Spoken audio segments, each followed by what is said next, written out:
Welcome to this explainer.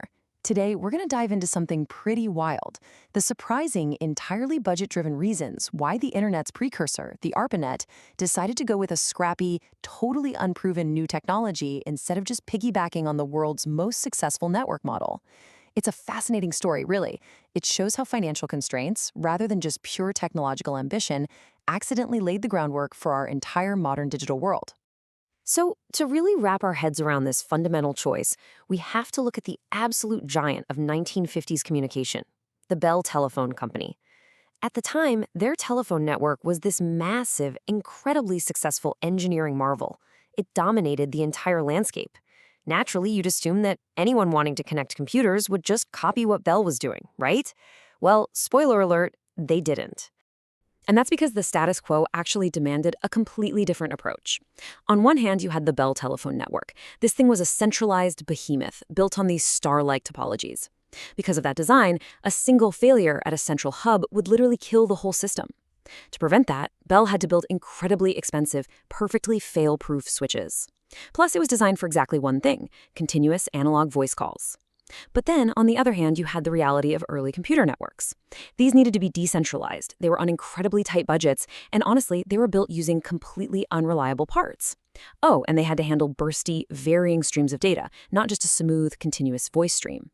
The two worlds were just fundamentally incompatible. Now, what is truly staggering about this history is the absolute blistering pace of innovation. It all kicks off in 1957 when the Soviet Union launches Sputnik. That triggered a massive panic in the US over falling behind in science, which led directly to the creation of ARPA, the Advanced Research Projects Agency. By the late 50s and early 60s, you have researchers like Baran and Davies actively rethinking networking theories. And boom, by 1969, just over a decade after Sputnik, the very first ARPANET connection is made. That is just a wild pace of innovation. But during this rapid sprint, a famous bit of folklore emerged. You've probably heard the story that the internet was designed to survive a nuclear war. Well, actually, scratch that. It's largely a myth. It's true that researcher Paul Baran at the RAND Corporation was looking into building a survivable communication network during the Cold War. But his real breakthrough wasn't about doomsday prepping at all. It was actually about entirely rethinking how hardware operates. He was trying to figure out how to design a communication network that could just fundamentally handle routine failures. And this is exactly where the genius of digital logic comes into play. Back then, the phone network was analog, meaning signals could just get noisy and garbled and you wouldn't really know it. But Baran noticed a unique property of digital computing. Digital systems either work perfectly and give you an answer you can verify, or they stop working entirely. There's no in-between. Because of this stark binary reality, he realized you didn't need to buy Bell's massively expensive, fail-proof switches. Instead, you could build a highly reliable network out of a massive ensemble of cheap, fundamentally unreliable individual components. Sound familiar? That's the exact same architectural philosophy powering all those massive data centers we use today. But to make this decentralized network of cheap parts actually function, researchers needed a totally new way to send data. Which brings us to a foundational concept coined by Davies over in the UK, the packet. While Paul Baran was conceptualizing the network over here, Davies was exploring similar ideas across the pond in the 1960s. You can think of a packet as a little message shipped through the network that acts as an atomic unit of delivery. So how does packet switching actually work in practice? Well, instead of opening a single, expensive, dedicated line from point A to point B, which, by the way, is exactly how a telephone call works, you take a large stream of data and break it up into these discrete, bite-sized packets. Then, you basically scatter them. You ship these pieces off, potentially in totally different directions, through a highly redundant web of switches. If one switch suddenly dies, no problem. The other switches just dynamically route the remaining packets right around the failure. Meanwhile, as all these brilliant theoretical concepts were brewing, a guy named Larry Roberts at ARPA was trying to solve a very practical, immediate problem. See, in the 1960s, computers definitely weren't sitting on everyone's desks. They were gigantic, incredibly expensive machines. ARPA was funding all these researchers across the country, but they couldn't exactly afford to buy every single team a multi-million-dollar computer. So the explicit mission of the ARPANET was born. They needed to create a way for researchers to remotely log into and timeshare these massively expensive computers from wherever they happen to be. And this brings us right to the climax of our explainer. ARPA now has this mandate to connect all these research hubs across the country. They've got a massive connectivity problem to solve. So why on earth would they choose this totally untested, highly theoretical packet switching idea for the ARPANET instead of just playing it safe and relying on the tried and true circuits of the telephone network? The answer is surprisingly simple: pure economics. Remember, this remote time-sharing application was just an experiment. Its actual long-term utility was highly questionable at the time. The idea of investing staggering amounts of money to build a highly reliable, centralized Bell-style network just so a few academics could share computing power, it was completely unpalatable. They couldn't justify the cost. Packet switching was chosen not necessarily because everyone knew it was technologically superior, but primarily because it was the only economically viable path forward.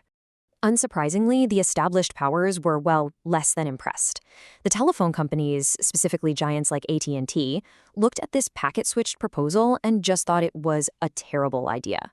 In fact, they used every opportunity available to openly ridicule the concept. Think about it from their perspective. You have an industry that prided itself on perfectly engineered, highly reliable analog switches. The concept of breaking data into little pieces and throwing them into a chaotic web of unreliable parts, to them, it seemed like a literal academic joke. So this sets up a classic historical clash. On one side, we have Goliath, AT&T, deeply proprietary, analog-based, perfection-driven, and utterly dismissive of this scrappy new network. And on the other side, we have David, the ARPANET. They were forced to be open, leveraging digital theory, driven entirely by tight economics, and fully embracing this unproven concept of packet switching out of sheer necessity. It's the ultimate battle of established, incredibly expensive infrastructure versus a scrappy, necessary innovation. But to actually prove Goliath wrong, ARPA needed someone to physically build this theoretical network. So a call for proposals goes out, and a Cambridge-based company named Bolt, Baranek, and Newman, or BBN for short, ended up winning the contract. Their incredibly difficult job was to take all these abstract academic ideas of queues, distance vector routing, and packets and turn them into tangible working hardware. There was just one massive technical hurdle. Back then, the processing required to calculate routing tables and run checksums on every single packet was considered incredibly complicated. It was heavy computational lifting. They quickly realized that asking the host research computers to handle all this networking would totally overwhelm them. The solution? For every single computer on the network, they had to build exactly one entirely separate, dedicated piece of hardware, roughly the size of a refrigerator, just to manage the network traffic. This crucial refrigerator-sized device was known as the IMP, or the Interface Message Processor. You can really think of the IMP as the world's very first router. BBN built these devices so the IMP would handle all the messy, heavy lifting of computing the packet routes and verifying the data. Your giant, multi-million-dollar research computer would just connect to the IMP, and the IMP would take care of talking to the rest of the world. Today, obviously, all that computation and a million times more happens on a tiny chip inside your smartphone. But back then, you needed a standalone monolith. Now, when BBN won this massive federal contract, it led to a pretty hilarious historical anecdote. Usually, your local politicians send a nice letter of congratulations when you win a government bid, right? While Senator Ted Kennedy, the Massachusetts senator at the time, sent BBN a letter, but he got the terminology just a little bit wrong. As you can see, he congratulated them on winning the contract to build the interfaith message processor. I mean, an interfaith message processor might have been a huge breakthrough for world peace, but BBN unfortunately just had to settle for building the interface message processor. It really just goes to show how utterly alien this digital terminology was to the outside world at the time. Okay, let's jump to the moment of truth. The year is 1969. BBN has built the hardware, and Leonard Kleinrock's team down at UCLA is tasked with making the very first connection to a computer at the Stanford Research Institute, or SRI. They literally have a telephone receiver held to their ear to coordinate this. They type the letter L on their terminal. Over the phone, they ask, "Do you see the L?" "Yes, we see the L." Okay, they type the letter O. "Do you see the O?" "Yes." They type the letter G to complete the word log, and boom, the entire system instantly crashes. But here's the thing. Despite crashing on the literal third letter, they had proven the concept, and they proved it using a frankly fascinating technique. The ARPANET was actually built directly on top of the telephone network's existing lines.